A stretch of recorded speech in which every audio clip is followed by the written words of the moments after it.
Hey everyone, welcome back to Homegrown Passion. As you can tell today, I'm not in the greenhouse. Not every day's a greenhouse day, unfortunately. I know I've talked about the big flood that we've had a couple months ago, and it took out a lot of our cow fences, and a lot of our posts, which have been in like 25 years, are all breaking. So Doug and I are putting in new fence posts this weekend. It's November, and we happen to have a beautiful weekend for this, and Doug rented a really nice attachment that goes on a skid steer. We do have a fence pounder, but it's a pain in the butt to use. This one, you just lift the post in place, Doug sits in the skid steer and pounds it right down. It's working out really well. He had to put a few points on some of the bigger posts to get them in because we do have some rocky soil. So that's what we've been working on, so that's what we're going to show you today.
So we got 62 of these posts pound in. Some of them are original, some are new ones that we had to replace, and then there were some locust posts, which I'll show you up there.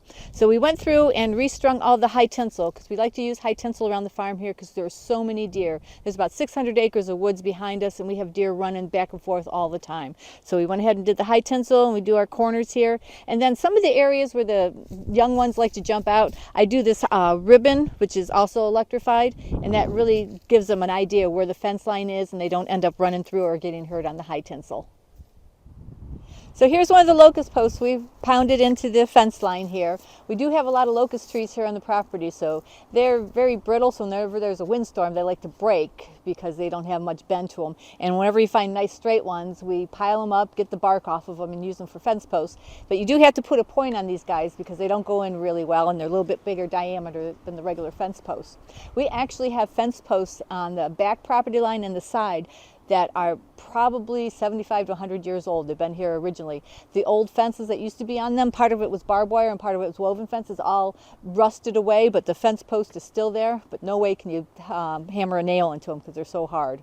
And talking about being hard, when Doug was pounding this one in, if you look at the top here, you can see where it kind of mushroomed over, and it actually started smoking because it was hitting it so hard trying to get it into the ground here. It was kind of amazing to watch the steam come up off the fence post as he was pounding it in there. So we're up here on the top of the pasture here. This is their winter pasture for our cows. We have them way up here where it's nice and dry on top of the hill. You can see how high we are compared to the house. And down there is their summer pasture. You can see where it's kind of greenish down there. That's their summer pasture, but move them up here in the winter time. So I hope you guys liked today's video, and like always, leave me any questions, comments, and suggestions down below. We'll see you guys next time.